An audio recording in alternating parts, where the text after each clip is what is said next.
Harry Potter and the Singing Tapestry of Peculiar Paradoxes. Chapter 2. Strange Guest on the Quidditch Pitch. The next morning, Harry, Ron, and Hermione found themselves in the Hogwarts Great Hall for breakfast. The ceiling, resembling a befuddled disco ball, scattered beams of whimsical light onto unsuspecting children wearing hats crafted from the leftover dreams of daydreaming hobos. A burst of spontaneous energy seized the students, prompting them to engage in cartwheels and somersaults across the tables, resulting in airborne glasses and food trays. Amid the chaos, Harry couldn't contain his laughter, causing his eyeballs to hilariously plop into Ron's beefy beef soup.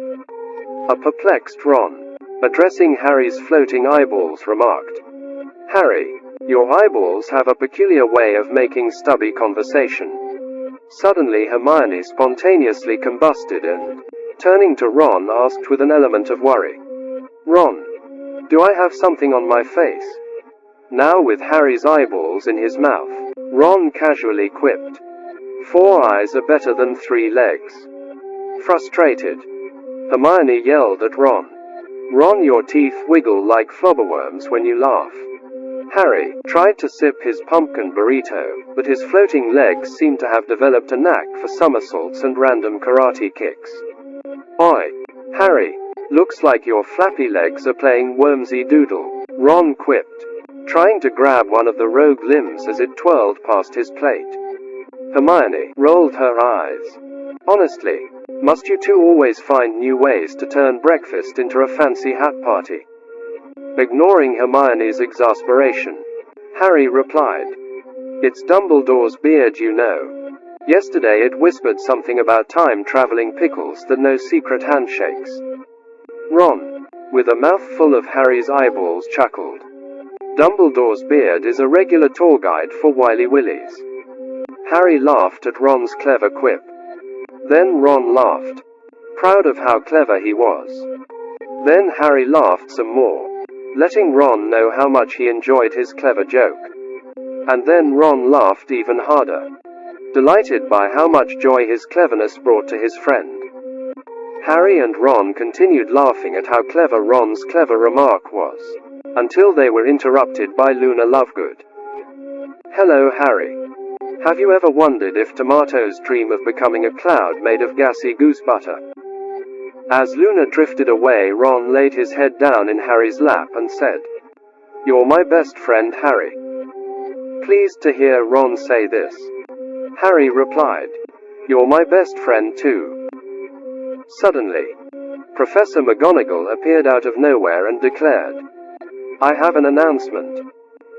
All the students stopped stuffing their ugly faces full of jellied butter yams and pickled muffin scallops, turning their attention to McGonagall.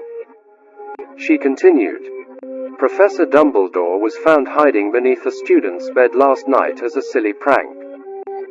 Please gather on the pitch for today's bathroom activities." After her announcement, Professor McGonagall began doing ridiculous backflips like a stiff board.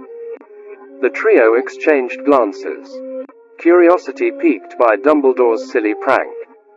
With Harry's legs still performing silly karate kicks, Ron's wiggly spaghetti arms, and Hermione's hair flaming like a spicy titweasel, the three made their way to the Quidditch pitch, ready for another day of magical intolerance at Hogwarts. As they reached the Quidditch pitch, they were greeted by a sight that defied the conventional laws of canned cheese. Professor McGonagall, perched atop a floating vacuum cleaner, twirled gracefully in the air and fired shards of glass and sharp objects out of a t-shirt cannon and shouted maniacally, "This is the metamorphosis. We are all a part of the cosmic smiling frog brigade." She continued her tirade of non sequiturs. "Today's lesson involves the fine art of intergalactic hot dog doodles," McGonagall yelled, her stern expression now softened by a twinkle of mischief in her nose hairs. The trio exchanged silly glances, their imaginations running wild with hot dogs. As the class gathered around, Luna Lovegood appeared, her nose noticeably longer than usual. Luna began poking Harry in the back of his head with the tip of her long nose. After 27 good pokes, Harry finally turned around to find Luna standing there, grinning like a stupid bird. Did you know that the secret to Jolly Jelly Nips lies in the belly of a one-eyed snot troll? Luna whispered to Harry, her elongated nose poking him in the face as she spoke. Before Harry could respond, Professor McGonagall instructed the children to kiss their broomsticks and follow her lead. The students found themselves engaged in a whimsical hot dog dance in mid-air, attempting to mimic the professor's idiotic movements. Transfigure with your flappy nose hairs, McGonagall encouraged, her wand creating intricate patterns of sparkling pig snouts in the air. Harry's legs, still prone to sporadic acrobatics, started randomly kicking the other students, which earned a bemused glance from Luna. Ron, with his spaghetti arms and legs, attempted to transform his awkward movements into a unique style that resembled a cross between chunky meat confetti and a dead fish. Hermione, with her head still in flames, focused on wiggling her hot dog fingers with precise movements, causing her broom to move in random directions. Suddenly, a chorus of stinky, stinging jellyfish emerged from the enchanted lake, their tendrils stinging the students with laughter and pirouettes. The Quidditch hoops, now transformed into sentient hamburgers, swayed and jiggled like mushy pig jam. The broomsticks, enchanted by the whimsical energy, sprouted rainbow-colored anecdotes that left trails of sparkling niblets in their wake. Professor Snape, floating by on his sombrero, couldn't resist the infectious charm of the scene.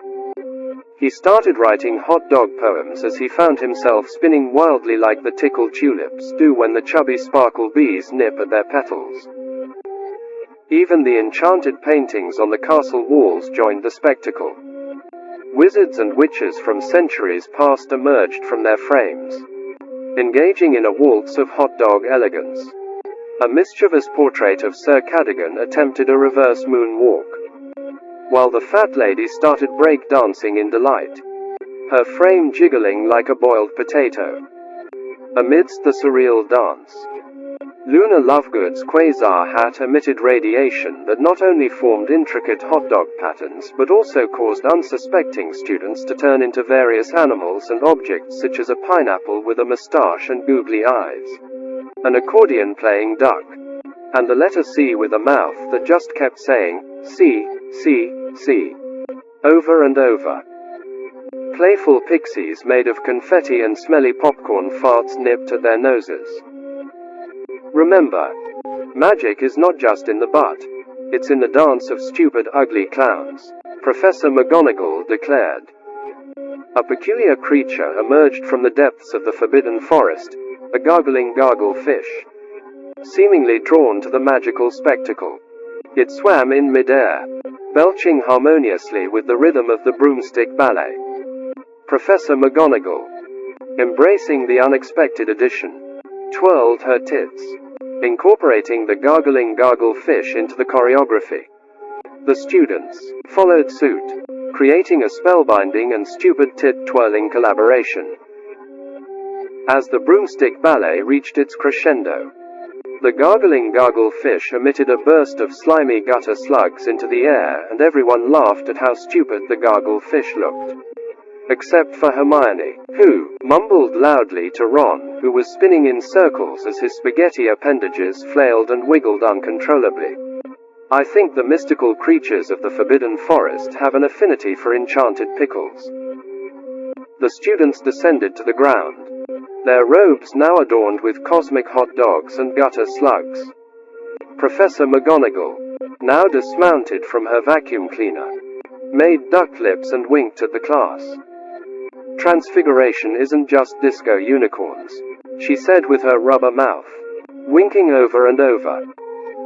The students exchanged fart jokes, intrigued by the gargle fish's sudden appearance. Harry, Ron, and Hermione decided to follow the fish as it swam back towards the Forbidden Forest.